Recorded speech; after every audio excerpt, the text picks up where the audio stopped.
Masih ingat dengan Tarzan Sri Mulat, sosok yang suka bersandiwara meski dibesarkan di panggung sandiwara. Pelawak Tarzan Sri Mulat sampai sekarang diketahui masih aktif di dunia hiburan tanah air. Terbaru, dirinya siap menjadi guru kampanye atau menghibur jika didapuk mengisi acara partai menjelang musim kampanye Capres dan Cawapres pada pemilu 2024 mendatang yang akan segera tiba. Hal itu ia sampaikan saat ditemui di kawasan Kebonjeruk, Jakarta Barat, Jumat 27 Januari 2023. Pelawak senior ini mengaku siap memboyong personil Sri Mulat lainnya seperti Tesi, Nunung, dan lainnya jika dibutuhkan untuk meramaikan panggung politik Indonesia lewat kampanye. Tarzan Sri Mulat atau yang memiliki nama lengkap Toto Muryadi merupakan pelawak senior kelahiran Malang, Jawa Timur. Tarzan diketahui lahir pada 24 April 1945. Dia meraih popularitas bersama grup lawak bernama Sri Mulat. Sejak kecil, Tarzan sudah memiliki kebiasaan lucu dan akrab dengan kesenian ludruk. Tarzan bahkan kerap tampil sebagai pemain ludruk di berbagai panggung sejak usia 13 tahun. Sebelum bergabung dengan Sri Mulat, Tarzan pernah bergabung dengan grup sandiwara Brimob Yon 412 Malang pada tahun 1967. Pada tahun 1970, ia bergabung dengan grup Wijaya Kusuma dan bergabung dengan grup lawak Lokakarya. Kemudian pada Mei 1979, Tarzan kemudian bergabung dengan grup Sri Mulat. Meski begitu, nama panggung Tarzan tidak didapatkannya dari Sri Mulat, nama itu diberikan pemilik grup Lokakarya.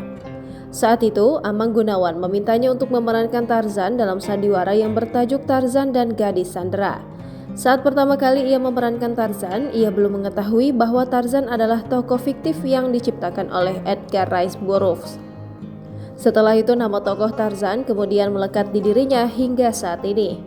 Ada peristiwa menarik saat dia diberi nama Tarzan. Untuk pertama kali, kala itu keluarganya sempat membuatkan bubur merah dan bubur putih sebagai tradisi menyambut nama baru.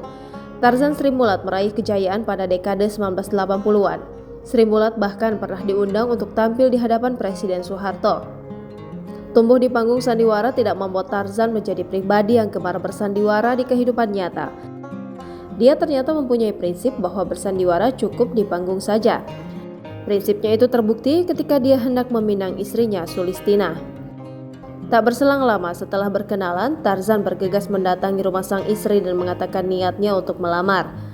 Lamaran itu diterima, namun mereka tidak langsung menikah. Tarzan diminta menunggu selama 1 tahun, mereka kemudian menikah pada tahun 1969. Dalam pengakuannya, istrinya sendiri yang mengelola keuangan dan selalu terbuka dengan penghasilan yang didapat. Dari hal tersebutlah mampu membuat Tarzan Sri Mulat jauh dari godaan duniawi seperti judi, narkoba, atau perempuan. Selain eksis di dunia lawak, Tarzan juga membintangi sejumlah film dan sinetron. Film layar lebar pertamanya bertajuk Untung Ada Saya pada tahun 1982.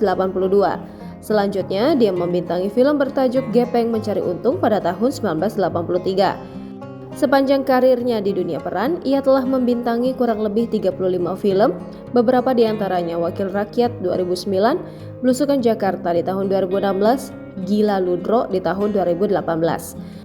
Beberapa sinetron yang pernah ia bintangi adalah Jin dan Jun di tahun 96, ABG Jadi Manten di tahun 2014, dan Tetangga Masa Gitu di tahun 2014.